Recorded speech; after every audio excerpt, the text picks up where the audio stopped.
ஆன்மீக நண்பர்கள் அனைவருக்கும் அன்பு கலந்த வணக்கங்கள்.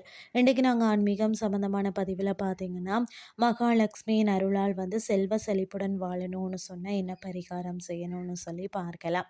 மகத்துவம் நிறைந்த மாதமாக இருக்கக்கூடியது தான் புரட்டாதி மாதம் என்று எல்லாருக்குமே தெரியும். புரட்டாதி மாதம் என்பது பெருமாளுக்குரிய மாதமாக இருந்தாலும், பெண் தெய்வங்களை வழிபாடு செய்வதற்குரிய நாட்களான நவராத்திரி நாட்களும் புரட்டாசி மாதத்தில் தான் வருகிறது இல்லையா? முன்னோர்கள் வழிபாடு செய்வதற்குரிய மகாலய அமாவாசையும் புரட்டாசி மாதத்துல தான் வருகிறது. இதனால் தான் இந்த புரட்டாசி மாதத்துல தெய்வங்களையும் முன்னோர்களையும் வழிபாடு செய்வதற்குரிய ஒரு அற்புதமான மாதமாக சொல்றாங்க. இந்த மாதம் நிறைவடைவதற்குள்ள செல்வ செழிப்புடன் வாழணும்னா மகாலட்சுமி தாயாரை எந்த பொருளை வச்சு நம்ம வழிபாடு செய்யணும்னு சொல்லி பார்க்கலாம். மகாலட்சுமி தாயாரை வழிபாடு செய்வதன் மூலம் நம்மளுடைய வாழ்க்கையில இருக்கக்கூடிய பணம் தொடர்பான பிரச்சனைகள் அனைத்தும் தீரும் என்று எல்லாருக்குமே தெரியும். மகாலட்சுமி தாயாரை நினைச்சு அனைத்து தினங்களையும் வழிபாடு செய்யலாம் என்றாலும், பெருமாளுக்குரிய நாட்களில் வழிபாடு செய்யும் பொழுதுதான் விரைவில் பலன் கிடைக்கும்.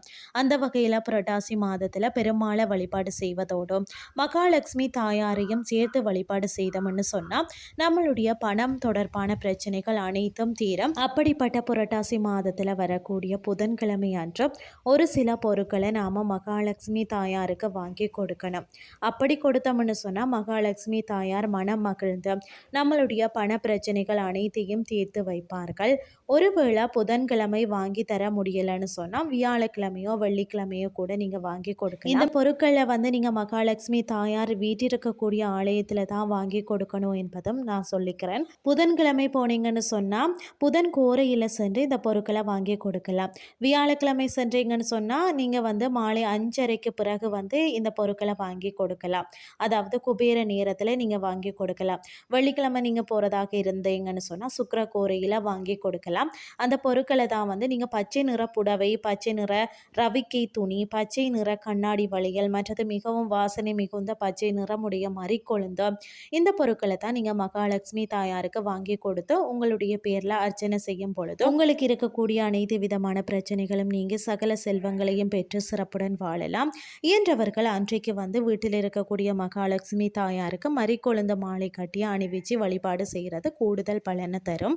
உங்களால் இயன்ற அளவு தெய்வங்களுக்கு செய்தீங்கன்னு சொன்னால் தெய்வங்கள் நம்ம செய்ததை போலவே பல மடங்கு நமக்கு திருப்பி செய்வாங்க. அதாவது அந்த வகையில் தான் மகாலட்சுமிக்கு பிடிச்ச பொருட்களை நீங்கள் வாங்கி கொடுத்து வழிபாடு செய்தீங்கன்னா மகாலட்சுமியின் அருளால் செல்வ செழிப்புடன் வாழ முடியும் என்ற தகவலையும் கூறிக்கொண்டு இன்றைய ஆன்மீகம் சார்ந்த பதிவை நிறைவு செய்து கொள்கிறேன். இதே மாதிரி மற்றொரு ஆன்மீகம் சார்ந்த பதிவோடு உங்களை சந்திக்கிறேன். நன்றி.